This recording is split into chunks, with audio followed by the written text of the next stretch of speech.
Thank you very much, Beatriz, for this clear statement. And indeed, we see a lot of countries moving in the same directions, and it's clear that the EU wants to be in the lead. So let me please switch over then to Jytte Guteland. I see you're on the call. Can you switch on your camera, please, Jytte, and confirm that you're there?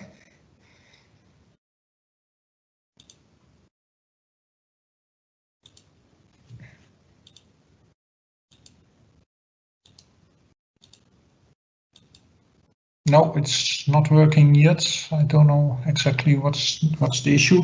Then I would like to move over to Faig. I would like to ask you, Faig, we discussed the lack of low and zero carbon technologies at this moment, and that's of course key for the industry to make the step to full decarbonization.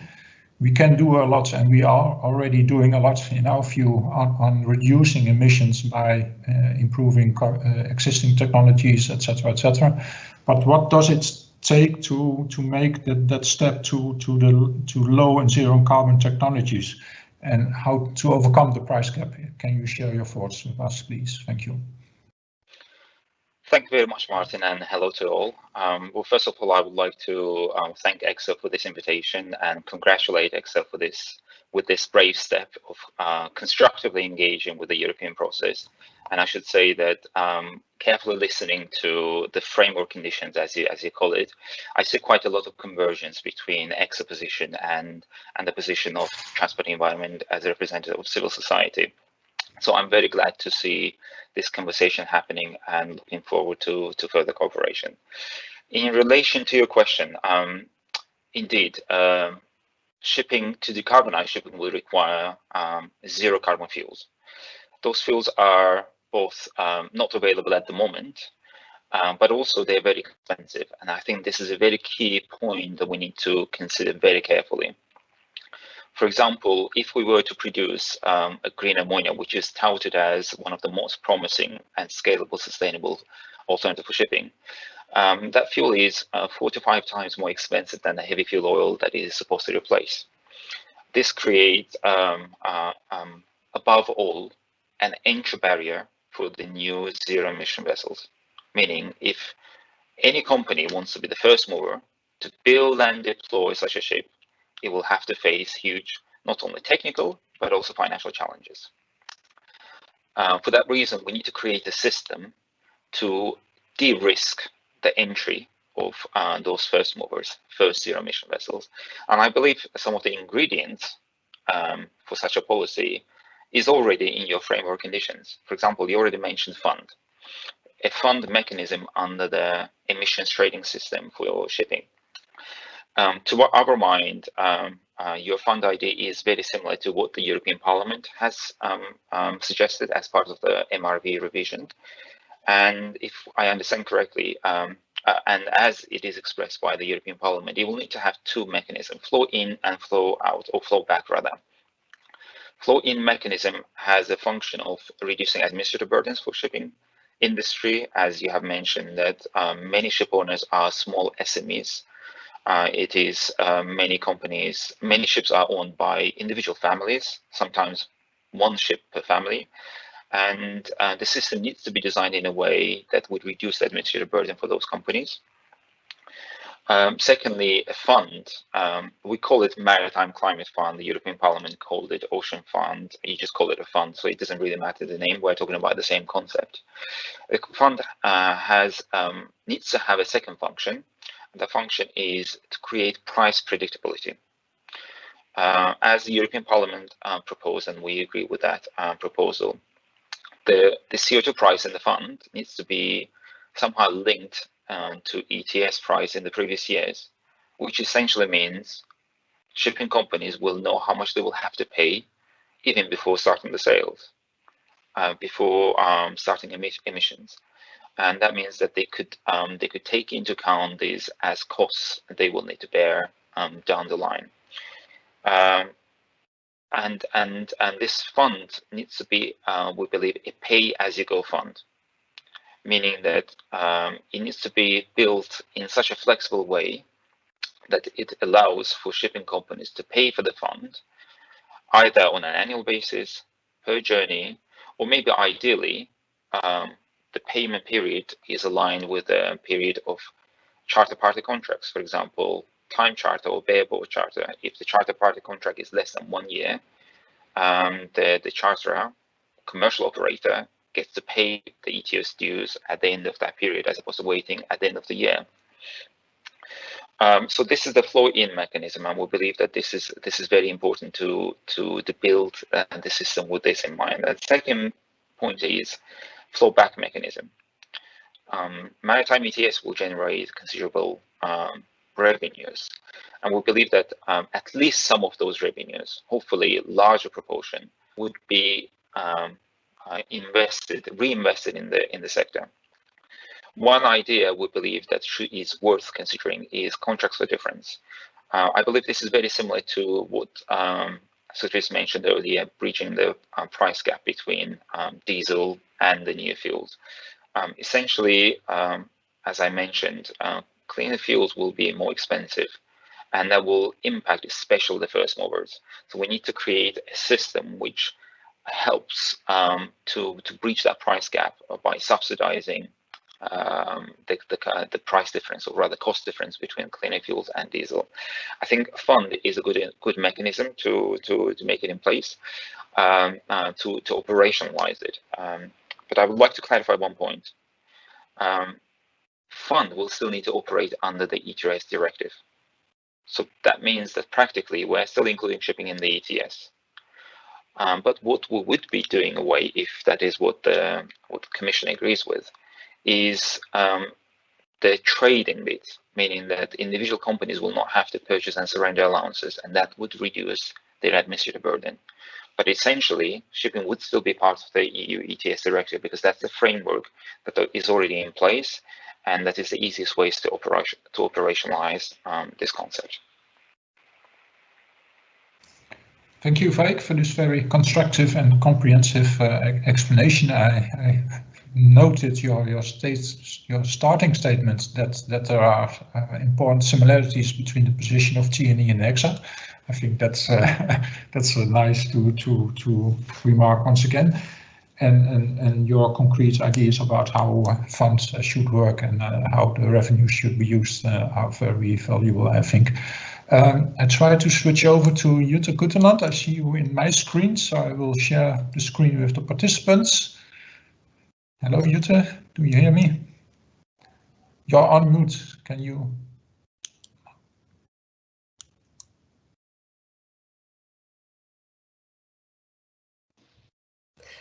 I think I'm unmuted now. Yes, we hear you loud and clear. You hear me? Good. Thank Very you. warm welcome to this panel discussion, and we are very pleased that you are able to attend. You're definitely at your home here, like everybody of us. Sorry, he has chicken pots, and I needed to have him home today. I'm sorry. Yeah. No, we fully understand. Yes. A lot of us have to cope with these conditions. Well, switching then to the framework conditions of ECSA and the EU ETS proposal to include shipping. Faig explained quite a lot about a fund, a possible fund under an EU ETS for shipping. Can you share your thoughts about that idea of to set up a fund dedicated to shipping, please? Thank you. Yes, I think setting up a fund to include emissions from the maritime sector under the ETS, it's a good idea. I think it's helpful, should be helpful for the sector. Okay, I'm not the one to tell, but I really believe it could help in the transition and be something that would help to improve the sector, innovation, and help this necessary transition that we need to go through. So I was positive when we had a discussion in the European Parliament. I continue to be so, but of course I like to hear the views here today too. And okay, If you like me to continue on the ETS, I really yes, please. Yeah, I could say a few words more. Please do. I really believe that ETS would be a legislative framework that would enable the sector to transit in a just way, and also make sure that we have a level playing field in Europe that is good for the sector. I think if one believes that it will not come, that we should wait for something on the global scale, I think that time is over now. I believe that it's better to focus the debate on how than if.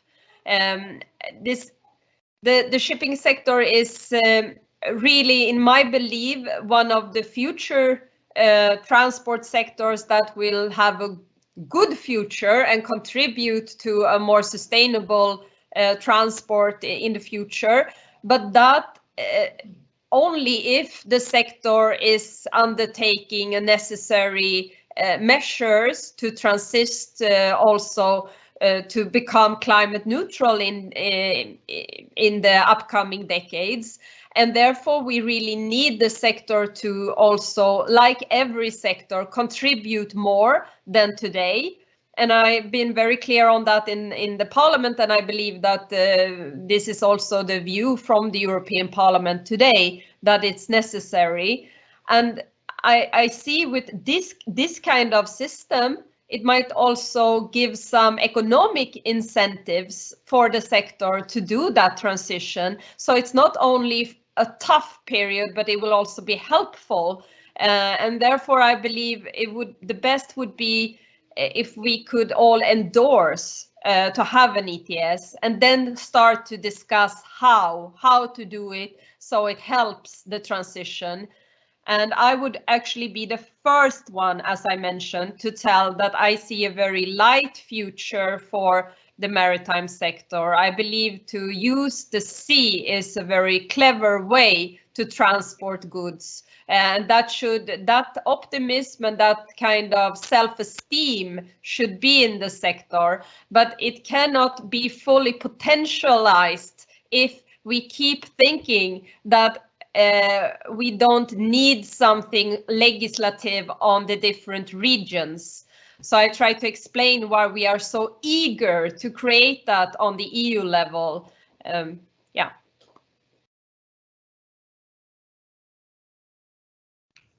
Yes, thank you, Jytte. And I think your words also relate to the words of Beatriz, and Beatriz stating very clearly that the EU is taking the lead, but also saying that other regions in the world are following, and climate change is part of every agenda now.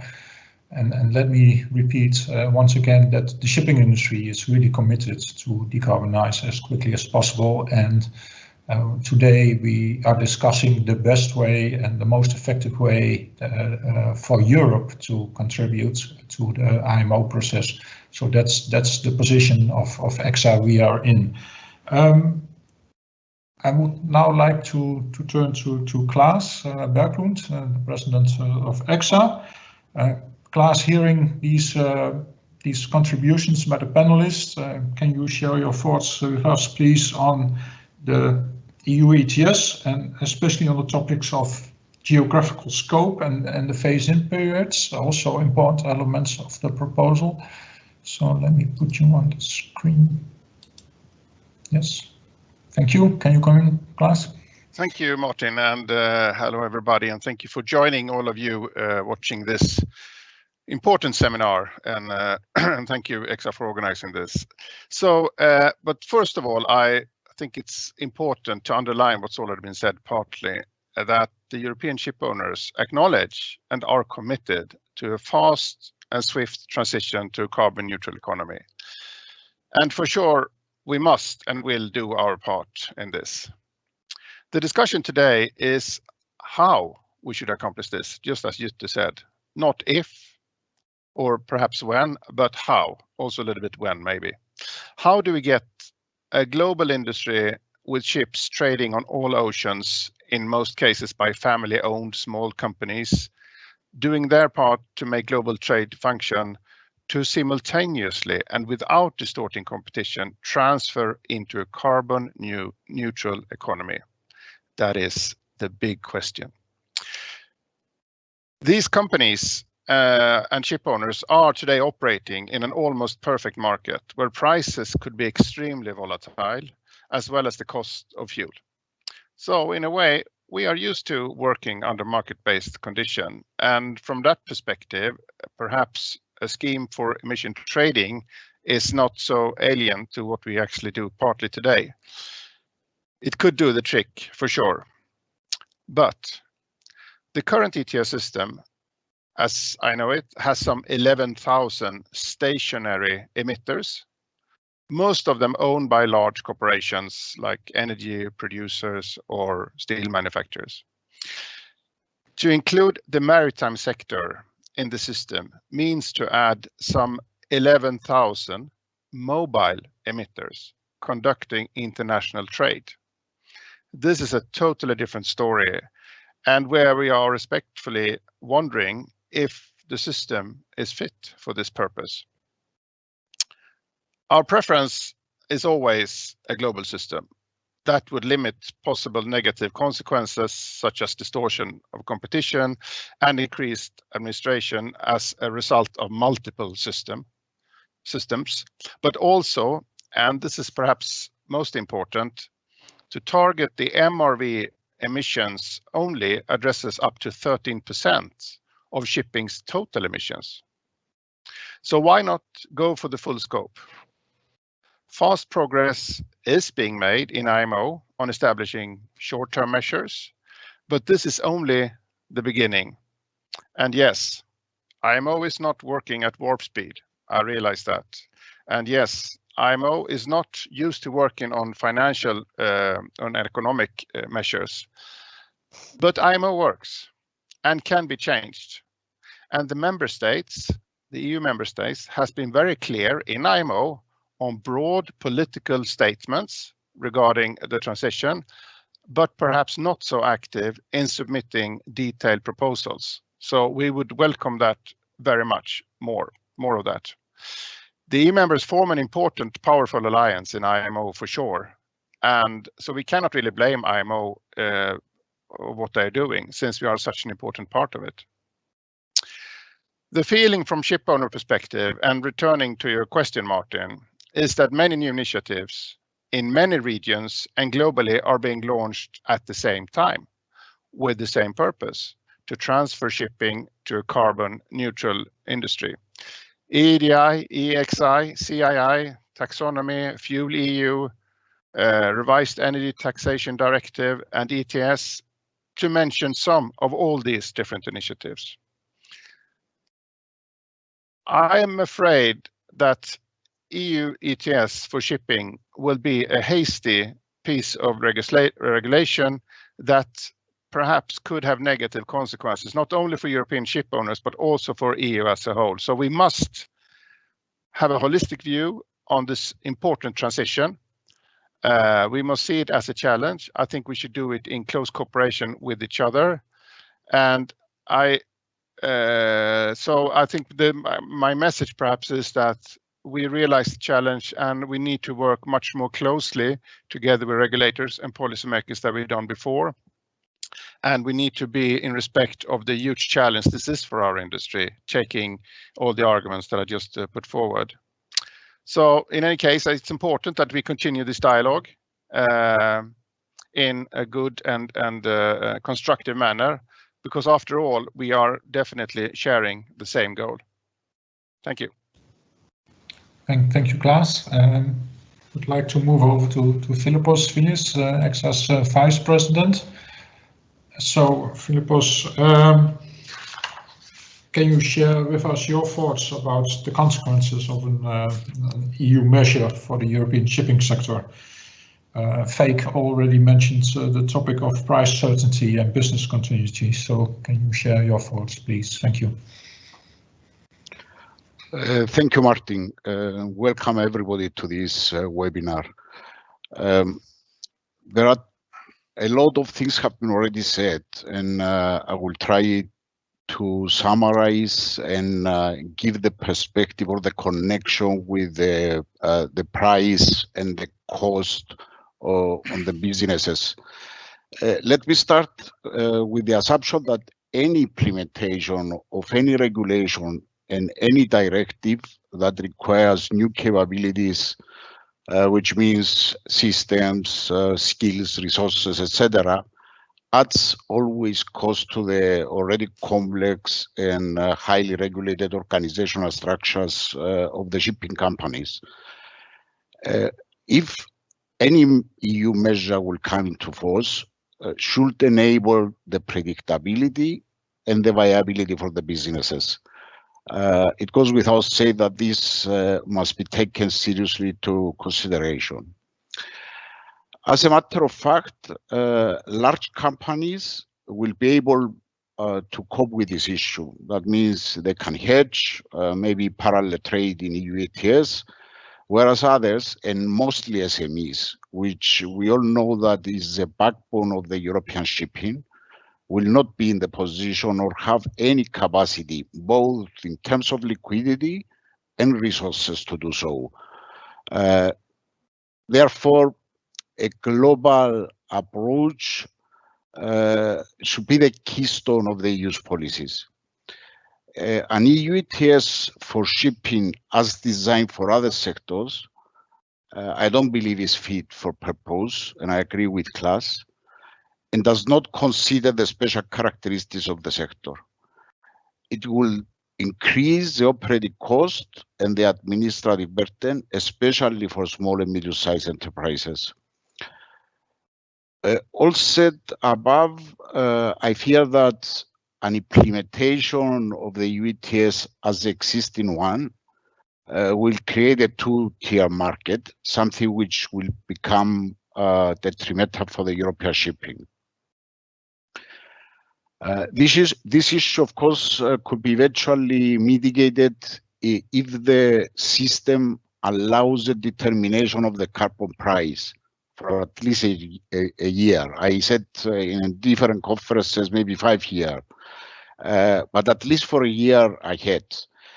A mechanism should be established to regulate this issue, which will create first the budgetary certainty, as well as the preconditions to enable the transferability of the costs to the responsible entity. This subject has been already touched from Faig statements, and it's important for us, the ship owners, to know that we may be able to transfer at the responsible entity the cost. Additionally, to minimize the entire administrative costs, but also to tackle the specifics of the well-fragmented shipping sector, a fund, and I fully agree with the statements, under the EU ETS should be set up, as it is clearly recommended also by the ECSA and ICS study, where we all know. Under such fund, a mechanism should be established where regulated entities could pay for their emissions to this fund and delegate the purchasing and surrendering of the allowance to the participants. This will reduce the administrative expenses of all those costs, all those companies. Furthermore, it's mentioned already, all revenue generated should be reinvested in the shipping industry to support R&D, innovation projects for low carbon and low and zero carbon fuels, propulsion technologies, considering that such fuels and technologies are not currently available, but even further to more innovative projects like artificial intelligence implementation in route optimization, where ultimately offers a substantial reduction of the cost, of the actual cost and of the actual emissions, and also to contribute, well said, to bridging the gap between the conventional low and zero carbon fuels that are not currently eligible for EU funding, which is very important to stress this, And also, we lacked, my opinion, as a catalyst towards the faster shifting of the industry to the carbon neutral fuels. That's enable or that's shortening the transition period, because if you have if you are all in an 11 play field, then you will enable more to move it to the alternative fuels in a faster pace. Finally, something which is very important for me, approaching the measure from a rather technical side, it is important to stress the significance of the already IMO agreed emission standards and the necessity to be combined with the EU carbon pricing.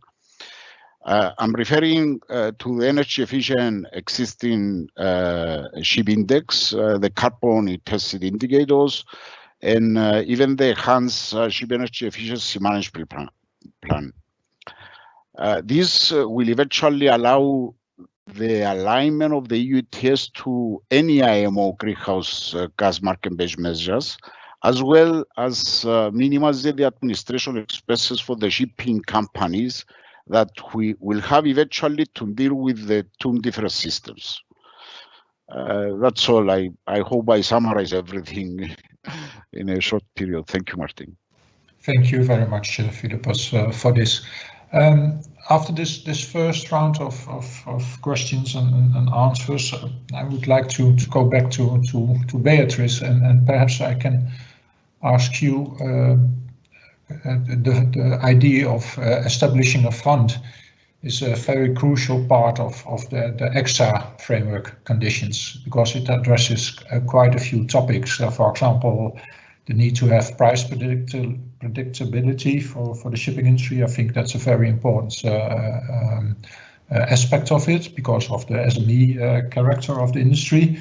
Also the administrative burden and the way the revenues from that fund can be used. Can you share your thoughts on the idea of fund, please? Thank you.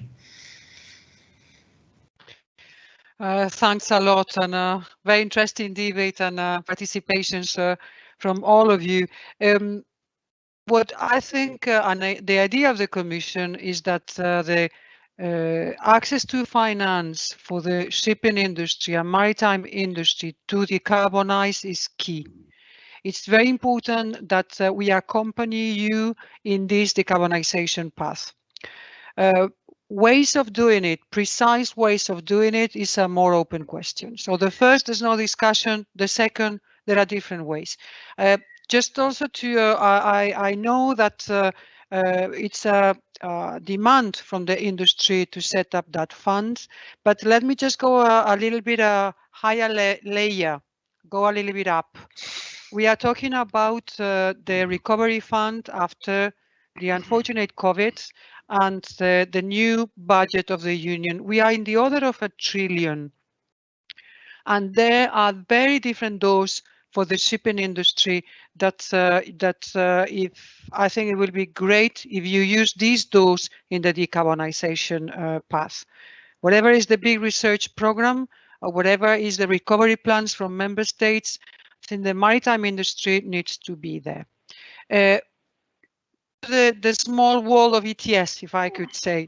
There are revenues raised to member states, as you were mentioning before. It's around 80% of the revenues. Last year were 14 billions coming to the member states' budget, and out of these 14 billions, 80% were invested in climate, but not in every member state. And maritime can already be there. So this is a door that you can knock now. On the innovation fund, maritime is eligible. Could be more explicit, it could be probably better placed, but it's also there. So there is an enormous coming from the trillion big European budget and recovery package to the revenues use of ETS to the innovation fund, and maritime is there. To set up a new fund has its difficulties, But I think that the spirit that the maritime industry needs to have good access to finance to accompany the decarbonization, there's no doubt. Ways and hows, and if it's a new fund, this is a little bit a different discussion that it's currently on the table. Okay, thank you, Beatriz. Can I move over to Jytte, please? You were already positive about the fund, having heard the reactions from the shipping industry, and also Faig talked about it. Do you have any comments on that? No, my impression is that there is starting to be a consensus here on both that things needs to be done, has been said about many in this panel, but also that the fund could really be helpful, and that we should start to talk about how we do it, and then that could also improve the discussion on why this system should take place at all. And I believe that could also motivate other regions in the world to do similar things when they see that it is actually a positive discussion going on in the EU and in the business here, that we feel optimistic about it. Then of course it will be about how the revenue should be in this fund and how to do it. And there I'm listening here. I'm more interested in the thoughts in the panel than actually my own thoughts. I think it's important that it's a fund that really can be helpful, that can give the transition a boost, and that it addressed the right problems, so that it really be. Because to innovate the ships is a very costly process. I understand that, and I also understand that it's a long-term investment. And of course, we need to have money that will be helpful, and it needs to be the rules that can be helpful, but yet not spendings that is unnecessary. So I mean, that's the balance here. So I'm very eager to listen to that. And then regarding the ETS, I know that you also had questions on the not to create this kind of burden or administrative problems or rules that is negative. But I really believe that the ETS is one of the most market-friendly tools we have, and I believe that the opposite, to create different regulations that is done maybe differently in different member states. I mean, that's impossible, but also, I mean, the ETS has the privilege that it actually also helped the industry in the transition. And I don't believe that other sectors that is already in the system are that negative anymore. They believe that it works. There are problems, but it's possible to solve it. So I think we need to really endorse this and let the discussion also be about how to do it, and give also us as legislators your views on that from stakeholders, from the business.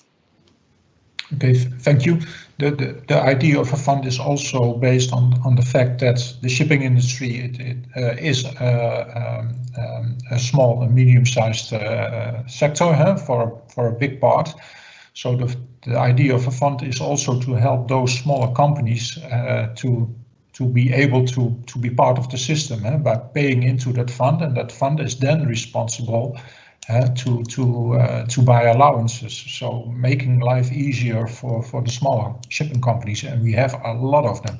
A lot of captain owners are sailing on their own vessel or just managing 2 or 3 vessels. That's a big part of the European industry. So the idea of a fund is to meet several objectives of a possible EU system. So that's why we support that idea for funds so strongly.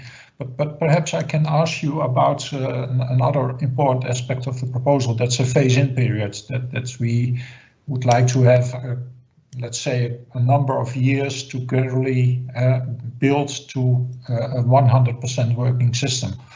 Also to learn how the system works, to see if there are any improvements to be made over the years. How do you see that that proposal from the industry?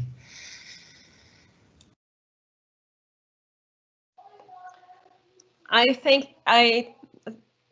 think this proposal is a little bit both yes and no.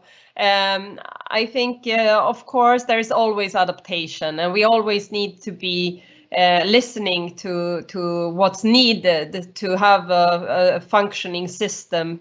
And I think the Commission is the one who often have the experience and the skills to see what's doable with the legislation and how could one help this to be implemented in a very successful way. I mean, after all, the Commission is the professional on that part, and I will definitely listen to that as a legislator. But that being said, we also need to be cautious so we don't delay this too long.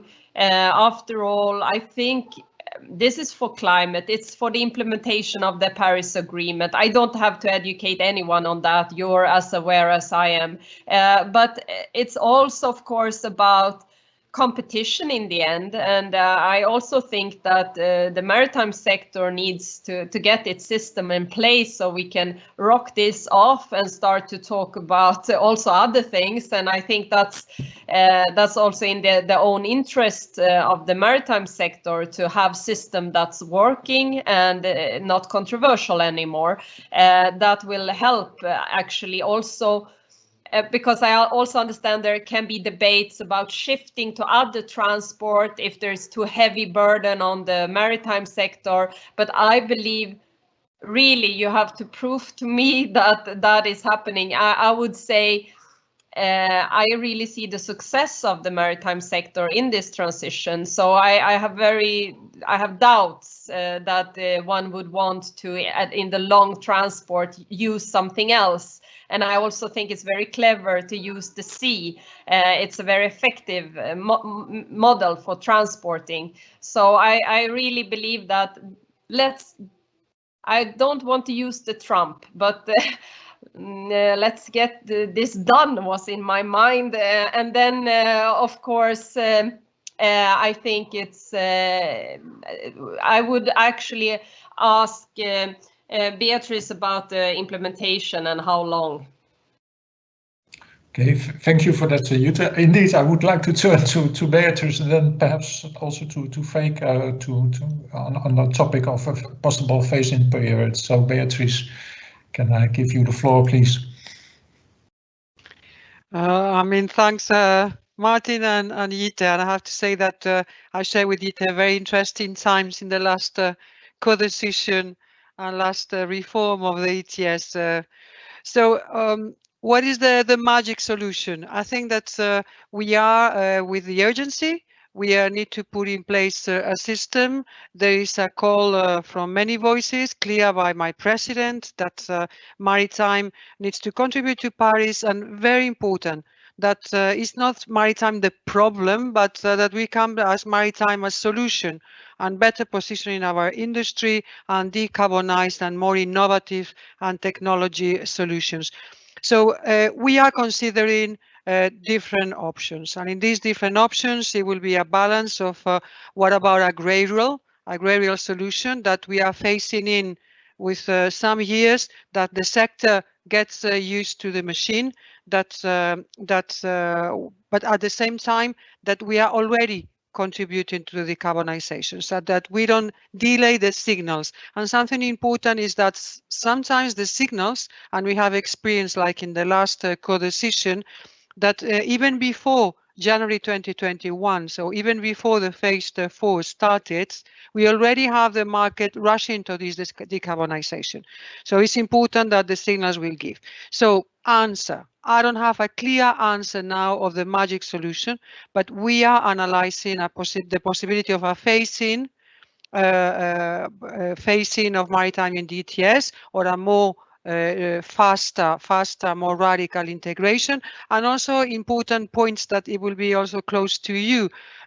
How are we thinking of a different maritime system? Are we thinking of a embedded maritime ETS in the big ETS that will allow the sector to profit with brackets for other sectors decarbonization? What are the different options and this will be on the table? Just a last point on marketing. Public consultation is until the 5th of February, and we will be listening to your voices. So I know that there are 500 people listening today, and so please, I invite you all, SMEs, big players, to give your contribution to this public consultation. Thank you very much for that, Beatriz. Over to Faig. Any thoughts about the phase-in, please? Thank you, Martin. I should say, by nature, I'm an optimist. So I believe in the system. I believe in human ingenuity. I think we have already made a lot of progress with MRV, because MRV is a precondition to any market-based measure. And MRV produces high quality data, high quality information, and it seems like ship owners, we had a couple of hiccups at the beginning, but it seems like they are all being sorted out now.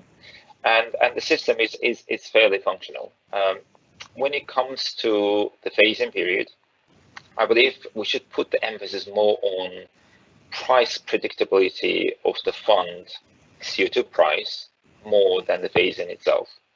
Because as ship owners, you know your business, you know how to plan, ahead.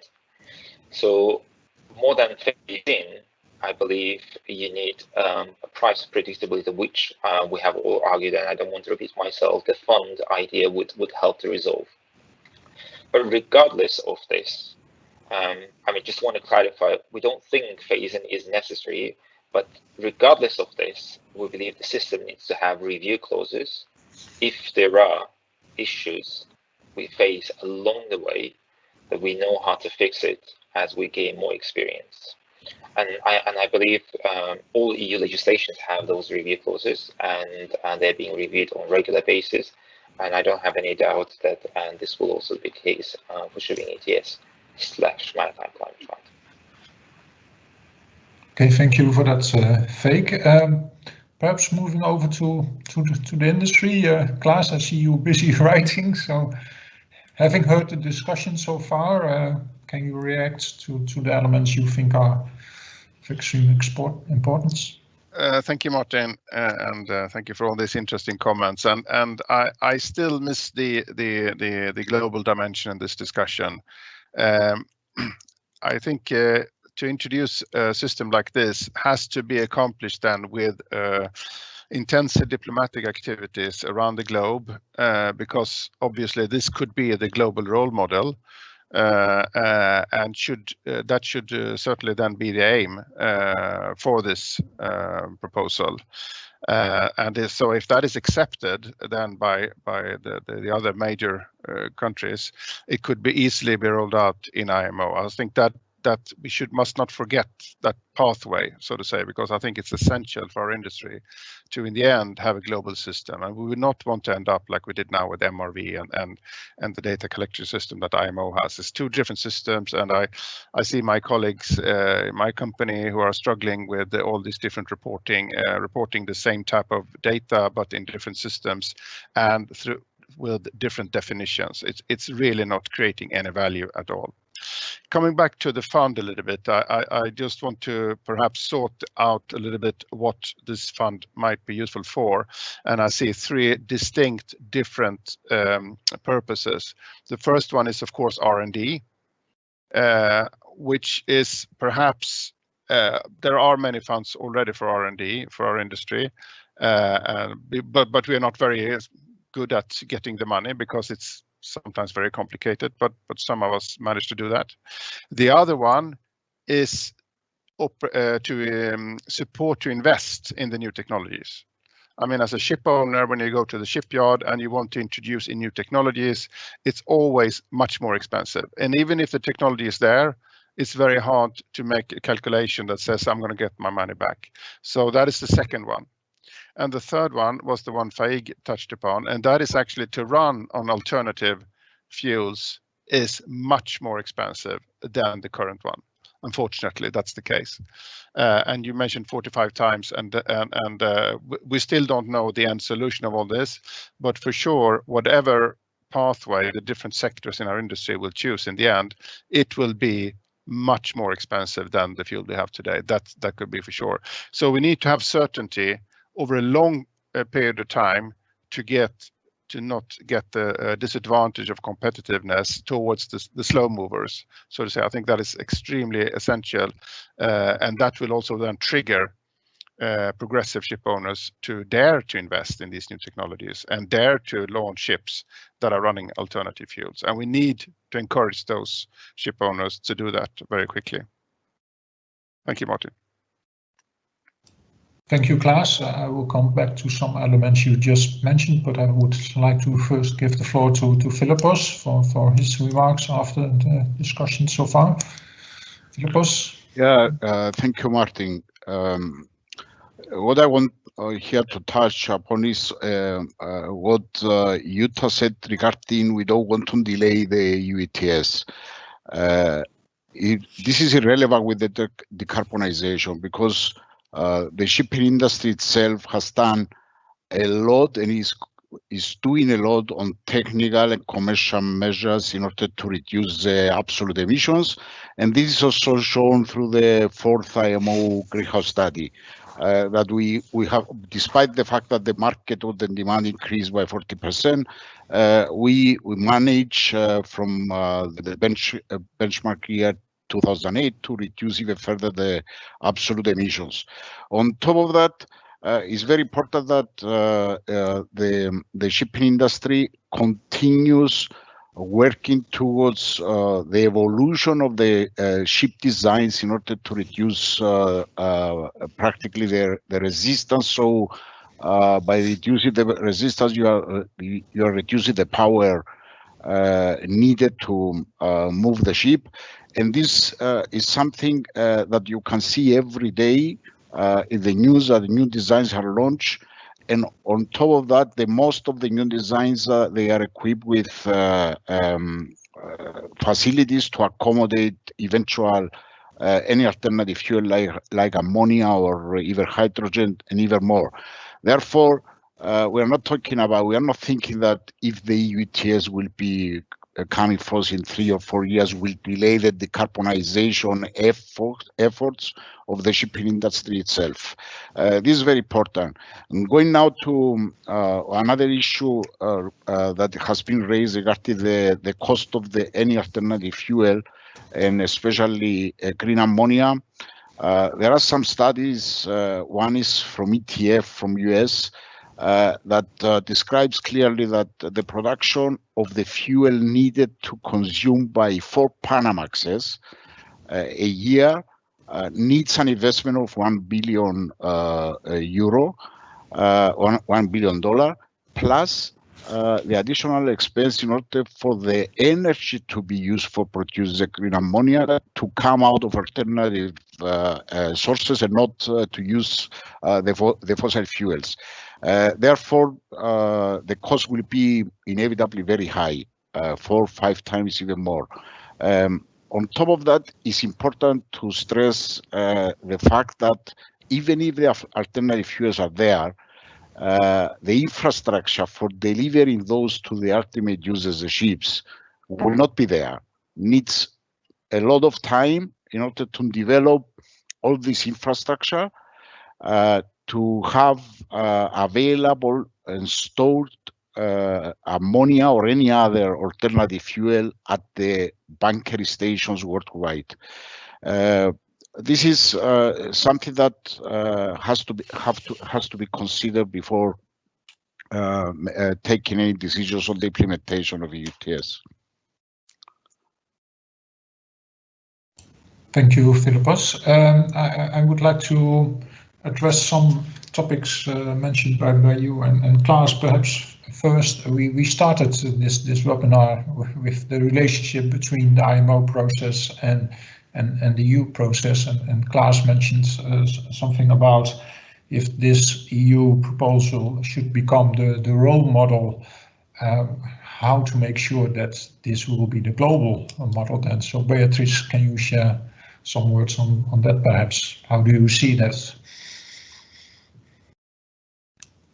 Well, we have, if I can share with you, we are in this outreach that it was on climate global aspects that it was mentioned by both Claes and Philippos. We are very active in the global agenda as European Union, not as Commission, as European Union, with all forces. We are very happy with the climate change in the new Biden administration, and we just have last week another meeting with of cooperation with the Chinese, who are implementing an emission trading, that it will be just double the whole European ETS. So there's a Shanghai pilot project that includes maritime, and we are also cooperating with New Zealand, we are cooperating with California, we are cooperating with South America, we have a link in with Switzerland, and we have a trade agreement with UK that includes climate. So the outreaching, the global outreaching, we are with you. We are fully there. And the climate leadership in the global agenda, we are there, fully convinced. I'm not asking to trust me. I'm just asking you to see what is the European effort, whatever has been in the Paris Agreement, but also in the IMO and other fora. So multilateral, bilateral, and also with the trade door, climate change is there. So with the outreach, we are fully convinced and fully working there. Then the balance between pioneer, irritation, catalyzer, this is also could be a problem of perception. So IMO, if we are not waiting for IMO to move faster, but we are fully cooperating with IMO. We are fully considering the measures. We are working through our member states to be more ambitious. We have a continuous dialogue with all partners, and we will keep that. It's not because we will have an ETS maritime on the table that we are just thinking that we are becoming a closed region or endogamic region. Far from that. And just to reassure you that the carbon pricing is part of the global cooperation. We have, as I mentioned, China, but and more. It's many regions or countries are internalizing this externality in the economy, and it's good that we all learn of each other experiences. So your question on IMO, I think that we have the experience of being catalyzers, continuous dialogue with international organizations, and we think that is absolutely compatible. The idea that Europe wants to keep leadership in climate change, not only that, working with the industry in this better decarbonization and other options is perfectly compatible with working together and hand by hand with international organizations. Okay, thank you for that. And perhaps a short follow-up question on the use of the revenues of the fund. You made some remarks about R&D, that there are already funds available for R&D. From my experience in the past, I know that it's difficult and extremely difficult for SMEs to make use of European funds. So that could also be an advantage of a dedicated shipping fund to support R&D efforts also by the smaller companies. But what about making the revenues also available to support the use of the more expensive zero carbon fuels? Would that be a possibility? How do you see that? You're addressing to me, Martin. Yeah, so I think we are open to that. I insisted this. The answer from the Commission side is don't worry about a fund. There's RTD funds. We are fully convinced that we need to accompany you in this financing part of the decarbonization. This is a principle. Ways we don't know yet, and we are open to that. On the revenues, what we call revenues earmark, just to tell you that Commission is open to that solution also. If what about that maritime is put there in the revenues as a new trend that is not forgotten by member states, that it has the proper DO and a simplified DO, because administration can be a killing in this in the funds. But I will not hide you that many member states are reluctant to whatever we earmark there. But from a Commission perspective, we are open. Use of that maritime is part of the revenues. We are also open of innovation fund, better protagonism. The new fund is not that we are against, is that we are worried of a kind of proliferation of funds with the best intention. They are not as efficient as we will all would like. Okay, thank you for that, Beatriz. Turning to one of the questions that we received from the participants of this webinar, and one of the questions is about the responsible entity for actually paying the allowances for emissions. I referred to the fact that in the shipping industry there are a lot of business models. We have the real ship owner owning the vessels and operating them and taking care of all the management activities. But we also know there are other business models with ship owners chartering out the vessels to an operator, and the operator being responsible for the operating of the vessel. So how to deal with that issue? I see Faig nodding a little bit, and then perhaps can switch over to Philippos. So Faig, perhaps you can come in on this. Yes, thank you, Martin. Yes, very interesting question. I mean, as a basis, we believe that the actors who have the power to make a decision on the operational parameters of the operation of the vessel should be a responsible entity for the payment for the CO2 emissions. Now, this is a long sentence. In short, that should be the entity that is responsible for also paying for the fuel bill.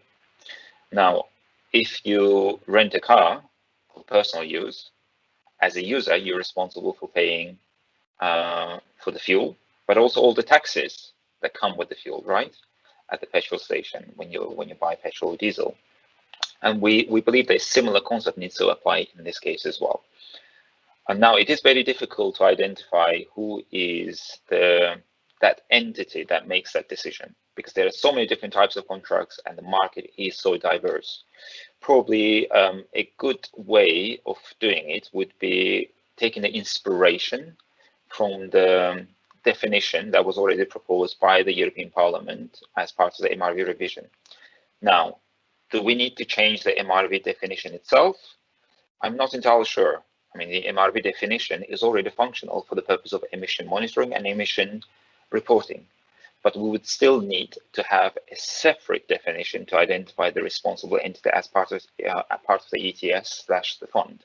Essentially, having two definitions, making sure that the entity that are empowered to make a decision on the operational performance of the vessel, meaning load factor, speed, and so on and so forth, are also paying for the CO2 prices. Okay, thank you for that, Faig. Philippos, can I invite you to comment on this topic, please? Thank you, Martin. It's very simple for me. Being an owner, a ship owner, there are cases where I take the cargo on voyage. So I bear all the cost, the fuel, etc., and I get paid from the shipper or the consignee, etc. There, in that case, the responsibility is the ship itself, the SPV of the ship. If I charter the ship outside for a trip, then this capacity is taken over by the charterer. Therefore, all the costs are borne by the charterer. And if it's a long-term charter, the ship owner, the only things that does is to make sure that the ship works uninterrupted. That means has full support on technical side, qualified crew on board, insured, etc., etc. If you see these three different cases, ultimately the cost of the fuel is paid by the operator of the ship, and the all associated cost to the fuel, which are practically also the emissions, and any levy on the emissions or any tax on the emissions should be taken by the responsible entity, which is the operator of the ship. Sometimes it's a charterer, sometimes it's the owner of the vessel who operates the ship alone. Okay, thank you for that, Philippos. Looking at the clock, it's almost 1:30, so we are approaching the end of this very interesting webinar. What I would like to propose to give all the panelists the possibility to make concluding statements or to make some final remarks on topics that were perhaps not raised. So perhaps I can start with you, Jytte, if you can come in. Thank you. First of all, I would like to thank the organizations for hosting this seminar. It has been enlightening for me, and I learned a lot from listening both to stakeholders, commission and business in this important transition that we need to do. I believe that it is always the interest of everyone to make sure that we have a respect of the Paris Agreement, that we do the necessary transition, but that we all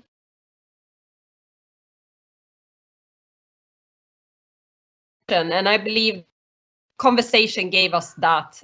So that's my last word. It's encouraging for the important discussion that will take place also in the Parliament this summer. Okay, thank you, Jytte. The connection was lost for 5 seconds, but I think we got your message. Sorry, okay, but thank you. Yes, okay, thank you for that. Over to Beatriz. Beatriz, can you come in, please? Well, first, a big thanks. This type of forum, this type of discussion shows the richness of our Europe, and it's very important from a Commission side to have your views. So big ears and listening mode, and I take home all your points. Second point is just to remind that Green Deal was born as a climate opportunity, and now with COVID, due to COVID, is part of the growth agenda. So also a call to the maritime sector to use the opportunities under the recovery package. And third point, don't be scared of the ETS. The ETS is a rather civilized system that can offer opportunities, that you can be part of the system and you can design it in a more simplified, less simplified way. But just to give you that, before COVID times, it was around 9% of the reductions of on emissions from the ETS with an economic growth pre-COVID times. So don't be scared on that, on the ETS. We can design it in a good way. And my last point, as I recall my invitation to hear your voices, clear public consultation until the 5th of September or February, sorry, but don't hesitate to send your position, and a big thanks to ECSA for your already good structure framework. Thank you very much, Beatriz. Over to Faig. Can you comment, please? Thank you, Martin. Well, I don't want to take a lot of time. I would like to thank you for this invitation and for this open debate, open discussion. I think I see quite a lot of convergence between industry and NGO positions, which is quite unusual given the history that we have had. I mean, we converge almost 100% on the question of funds, and I also see we didn't get a chance to discuss, but I think we also converge to a certain extent on the question of geographical scope, which I understand from the ECSA framework condition is it needs to be larger than intra-EU only, but perhaps it can be smaller than the full MRV scope. I think there are options that can be explored on that one. But one message from my side I'm fully endorsing what Beatriz just said. Don't be scared of ETS. That is the easy bit. The difficult bit will be getting those new fuels, new technologies on board. And ETS on that road will be your friend as opposed to your enemy. Okay, thank you very much. And perhaps that's the challenge to make the EU ETS a friend for the shipping industry. So let's work on that. So I would like to say, moving over to Philippos for your concluding statements. Thank you. Thank you, Martin. Okay, then decarbonization of shipping should not be practically a burden only for ship owners, but a combination and cooperation between all stakeholders across the supply chain, and there I include governments, charterers, engine manufacturers, ports, and the infrastructure. Everybody should be part of that.